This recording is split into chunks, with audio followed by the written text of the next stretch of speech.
အားလုံးပဲမင်္ဂလာပါရှင်။ကျွန်တော်အောင်ကောင်းမြတ်စင်နေခိတာလုံးလာပါ။အခုဆိုလို့ရှိရင်ကျွန်တော်ရောက်ရှိနေရတော့ချောင်းသာက Backside Hotel ဖြစ်တဲ့ Alliance Hotel ရောက်ရှိနေရပါ။ Alliance Hotel ဆိုလို့ရှိရင်ကမ်းခြေကိုဆင်းလို့ရှိရင်3မိနစ်လောက်တော့လမ်းလျှောက်ရပါတယ်ရှင်။သူဆိုလို့ရှိရင်မြင်တွေ့ရတဲ့အတိုင်းပဲဘီရင်တိုက်ဖြစ်ပါတယ်။သူက3ထပ်ပါတယ်ပေါ့နော်။ဟိုးပေါ်ဆုံးထပ်ကတော့ dining room လေးပါရှင်။အခုညီမတို့ hotel အတွင်းထဲကိုလည်းတစ်ချက်လိုက်ပြပေးပါမယ်ရှင်။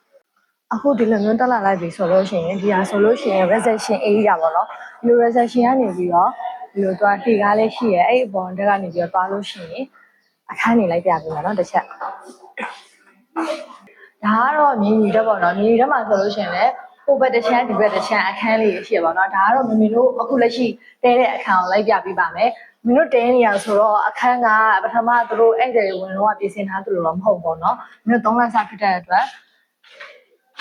ဒါဆိုလို့ရှိရင်ဆက်ဆောက်ဝင်ကြီးဆိုလို့ရှိရင်ဒီမှာ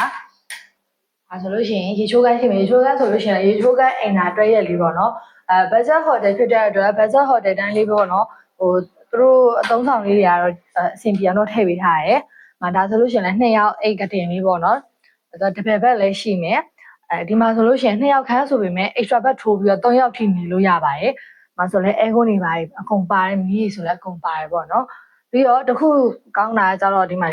ဒါဆိုလို့ရှိရင်အခန်းမြင်ထွက်လိုက်တာ ਨੇ ဒီလို runner လေးရှိရဲအဲ့တော့ runner ရှိရတဲ့အတွက်အဲ့လိုအနေနဲ့ပေါ့နော်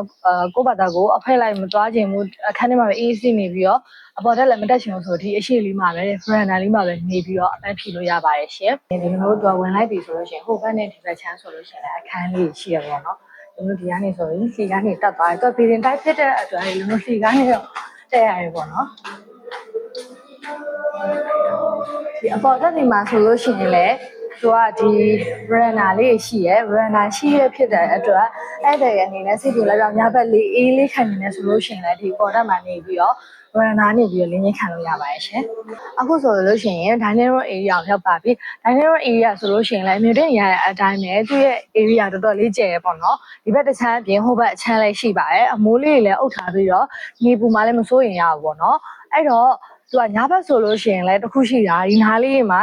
အနေလို့ရှိရင်လက်ဆောင်ဆောင်လေးလိုပဲပေါ့နော်တော်တော်လေးကိုလေးလေးတစ်ဖြူဖြူနဲ့ခံစားလို့ကောင်းတယ်ကန်းကြီးကတိုက်ဖက်လာလေးနဲ့လီလေးနဲ့ဆိုအရင်ကအေးပြီးတော့နေလို့ကောင်းပါတယ်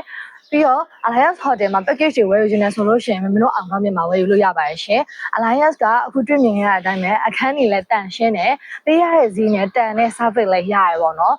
အစားအသောက်လည်းတန်ရှင်းတယ်အစားအသောက်လည်းစားလို့ကောင်းတဲ့ဝန်ထမ်းတွေလည်းတော်တော်လေးခေါ်ရည်တယ်အဲ့ဒါစိတ်တိုင်းကြစီမှာလည်းဖြစ်ပါတယ်ရှင်အဲ့တော့ Alliance Hotel ကိုလာတဲခြင်းနဲ့ဆိုလို့ရှိရင်တော့မင်းတို့စီမှာ package တွေဝယ်ယူပြီးတော့လာတဲလို့ရပါပြီရှင်